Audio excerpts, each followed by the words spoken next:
So, someone that I follow on Instagram, let's call her Ellie, just posted that she got 1,000 subscribers on her Substack that she just launched. And I was like, now, hand on heart, I promise that my reaction doesn't come from jealousy. I'm actually quite happy for Ellie. I love her content and I'm very glad that her followers are that loyal. But what did get to me was that familiar old gremlin that lives in my brain, the one that tells me that I'm behind, the little voice that whispers that I should be further along than where I am now. And listen, I talk a big talk on here and in my newsletter and in all of my content saying that great things take time and we need to be patient and Rome wasn't built in a day and we need to be consistent and we need to trust the process, etc. But I am guilty of looking at other creators online that are more established than I am and just comparing their numbers to mine and just feeling a little bit deflated about it. I get wrapped in that kind of like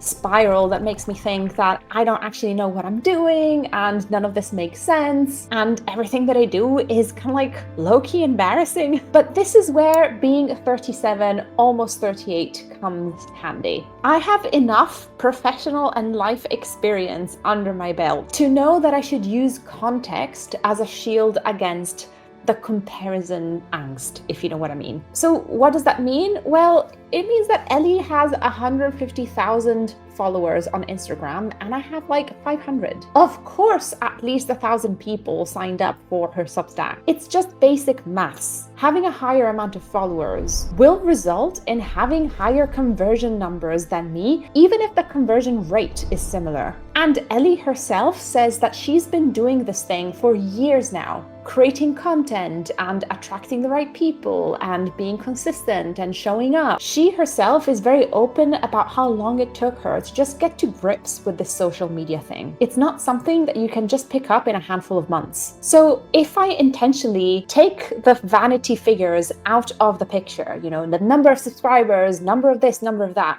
if we just forget about it for a second, I think it's easier to see that being a beginner is actually amazing. So if you're also a newbie like me as a small business owner and you're still figuring everything out, this video is for you. This video is for us to just get a little bit more cheerful about being a beginner. First of all, it's so much easier to improve if you're just starting out. When you're new, every single thing that you learn has a noticeable impact. You don't have to move mountains to see progress. You might get one new tool or you might learn one new skill and suddenly your work feels and looks so much better. There's something incredibly encouraging in being in a phase where growth is so noticeable and visible and fast. Use this phase to allow your confidence to compound in noticing all of these positive changes. Second of all, being a beginner means that you have a bit more of a permission to muck things up. When you're learning, people will expect that you will make mistakes. You don't have to pretend that you know more than you do. Take this channel, for example. I only started it in November 2024, and I muck things up all the time.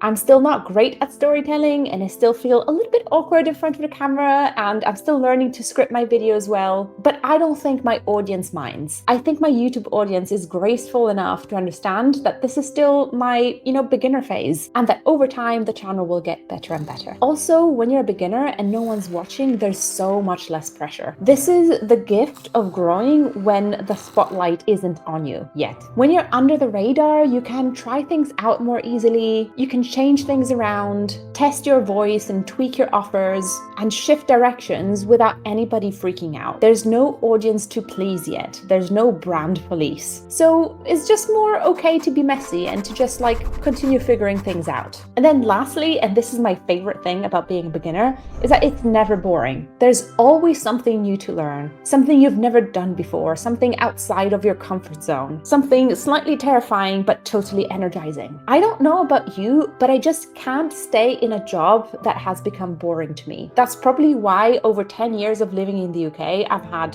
5 jobs. A job or a business only becomes boring when it stops challenging you and when you're solving the same problem or problems over and over and over again. But when you're a newbie, every day is different. And that makes the whole experience much more fun. So here's my wish for you this video. Forget about feeling behind. Forget about the numbers or where other people are who started ages before you did. Be excited about this extra room that you have to grow and to stretch, to try things out and to play. We've got so much ahead of us. Let me know in the comments what's something new that you're trying right now and how's it going? Thank you so much for spending this time with me. If you like this video, give it a like, subscribe to the channel. I would love to have you, and I'll see you at the next one. Bye!